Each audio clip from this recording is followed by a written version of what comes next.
Hello everybody, it's Christopher Taylor with Sovereign Harmony.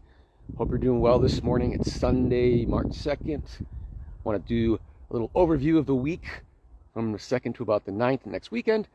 So we are in the thick of it. I have a YouTube channel. If you don't follow that, that's also Christopher Taylor Sovereign Harmony. I went over all of March just last week, so I recommend looking that up if you haven't seen it already. But there's a lot going on this month in general. And this week really starts to introduce some of it. So, for example, we had the new moon on Thursday in Pisces. That kind of opens up eclipse season. So our next two lunations are going to be eclipses, which is the March 13th lunar eclipse in Virgo, and then the March 29th, I think, something like that, March 29th solar eclipse in Aries, okay? And so think of this new moon in Pisces as like clearing the deck, opening up the space for the changes that sweep in with the eclipses. Also, Mercury just recently entered its shadow zone a couple days ago on Friday, and Venus just started retrograding yesterday. So Venus is retrograde in Aries right now. Mercury is still in Pisces. It'll head to Aries, and it'll turn retrograde just after that lunar eclipse in mid-March. So this double retrograde of Mercury and Venus is kind of underway as we speak, and the window and the doors have been open for the eclipses as well. So we're in the energy right now through about mid-April. Mid-April, that is when the eclipse season closes out, because we get the full moon in Libra at that point, and the ruler of Libra is Venus, and it turns direct on the same day of that full moon. So it really does wrap up what's starting right now.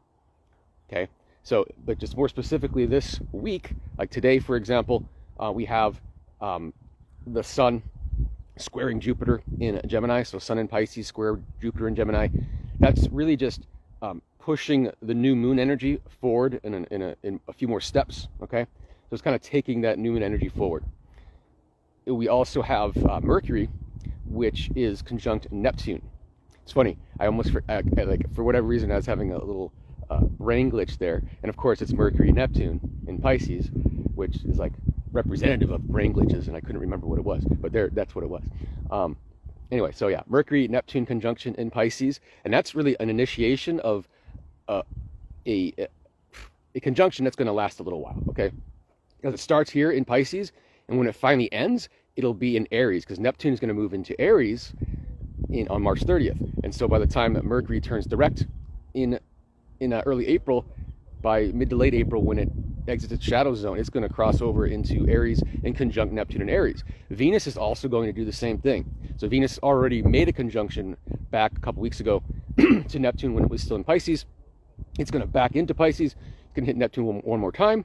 And then when it goes forward in April, it will also make its final conjunction, but in Aries instead of Pisces. So both Mercury and Venus are initiating a conjunction with Neptune in Pisces and finishing it with a conjunction to Neptune in Aries. So this really does symbolize on many, like multiple levels, the release of the old and the beginning of the new, with Pisces being the final sign of the zodiac and Aries being the first sign of the zodiac. So this really is a major transition. And you throw in those eclipses in there as well, and the fact that, you know, the eclipse window ends with a full moon in Libra, and the ruler of Libra, Venus, turns direct on that day. It really does signify the end of this energetic sequence will be about mid-April and going forward from there. But we're in it now. Okay, and as we move through this week, Mercury is also going to enter Aries. It's going to form a sextile to Pluto. That too will last a while. It'll come back, and it won't finish up until April. That sextile to Pluto. Venus also made a sextile to Pluto like a week or two ago, and it's also going to make that again when it passes through Aries, forms its sextile to Pluto in Aquarius. Okay, so there is a lot going on here.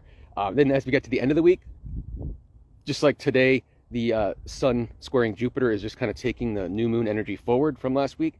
When we get to Friday, the sun will be trining Mars exactly, and so that trine to Mars was present in the new moon. So again, it's just kind of perfecting that aspect and moving things forward. So really, this week is about entering this phase, in this greater window, which kind of starts with that new moon in Pisces last week, and ends with that full moon in Libra in mid-April. And so what goes on here in this window we might look back and say, wow, I didn't see that coming. Okay. Or we might look back and say, wow, I didn't know I needed to release that to make room for this. Okay. And so there might be experiences of loss, but really it's any losses we have in this window are just making room for what is coming in that can't fit right now. So if we can think of it in those terms, we can see anything that looks like a setback, looks like a loss, and realize that, oh, we're opening up to something brand new coming in. Anyway, so busy week. Tune in.